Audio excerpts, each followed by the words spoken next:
ناظرین محترم، اکثر لوگوں کے ذہن میں یہ بات پیدا ہوتی ہے کہ سیدنا عثمان غنی رضی اللہ تعالی عنہ کو صحابہ کرام کی موجودگی میں کیسے شہید کر دیا گیا۔ اس سلسلے میں سب سے پہلی بات تو یہ ہے کہ حضرت عثمان غنی رضی اللہ تعالی عنہ کی شہادت میں کوئی صحابی بالفعل ملوث نہیں تھا۔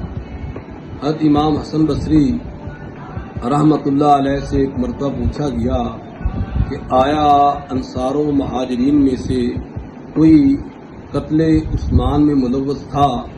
تو حضرت امام حسن بصری رحمۃ اللہ نے جواب دیا نہیں، بلکہ ان کو شہید کرنے والے اکھڑ مزاج مصری لوگ تھے۔ حضرت سیدنا عثمان غنی رضی اللہ تعالی عنہ کو شہید کرنے کی سب سے بنیادی وجہ یہ ہے کہ آپ نہایت حمل مزاج اور بردبار تھے۔ دوسری بنیادی وجہ یہ ہے کہ آپ نے اپنے دفاع کے لیے صحابہ کرام رضی اللہ عنہم کو تلوار اٹھانے سے منع کر دیا تھا، کیونکہ آپ چاہتے تھے کہ کسی بھی کلمہ گو کے خون کے چھینٹے ان کے دامن پر نہ پڑے۔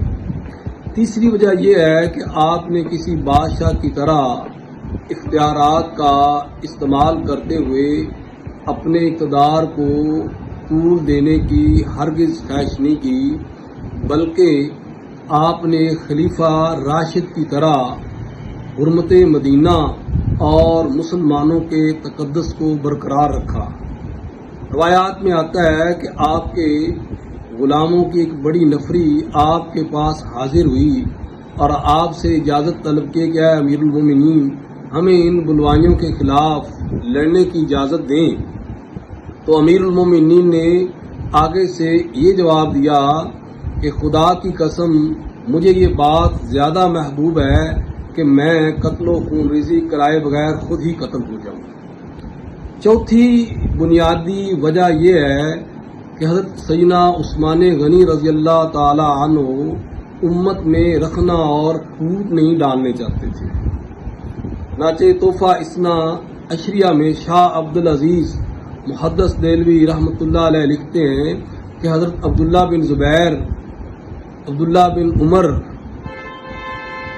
مہاجرین کی جمعیت کے ساتھ اور انصار جو ہیں ان میں زید بن ثابت، بہت سارے لوگ اکٹھے ہو کر آپ کے پاس آئے اور بلوائیوں کے خلاف قتال کرنے کی اجازت طلب کی۔ تو آپ نے فرمایا کہ میری خاطر پھوٹ مت ڈالو، امت میں رکھنا مت ڈالو۔ پانچویں وجہ یہ ہے کہ سیدنا عثمان غنی رضی اللہ تعالی عنہ کو شہر مدینہ بہت محبوب تھا۔ مسند احمد بن حنبل میں ہے کہ حضرت مغیرہ بن شعبہ رضی اللہ تعالی عنہ آپ کی خدمت میں آئے اور عرض کیا، امیر المومنین، اگر آپ قتال کرنا نہیں چاہتے تو آپ یہاں سے ہجرت کر کے مکہ مکرمہ اور ملک شام چلے جائیں تاکہ آپ کا دفاع ہو سکے۔ اس کے جواب میں سیدنا عثمان غنی رضی اللہ تعالی عنہ نے فرمایا کہ مجھے ہجرت کا شہر اور رسول اللہ صلی اللہ علیہ وآلہ وسلم کا پڑوس بہت پسند ہے۔ ناظرین، اسی طرح ان وجوہات کی بنا پر سیدنا عثمان غنی رضی اللہ تعالی عنہ اپنے موقف پر ڈٹے رہے اور اس طرح بلوائیوں نے ان کو ان کے گھر میں شہید کر دیا۔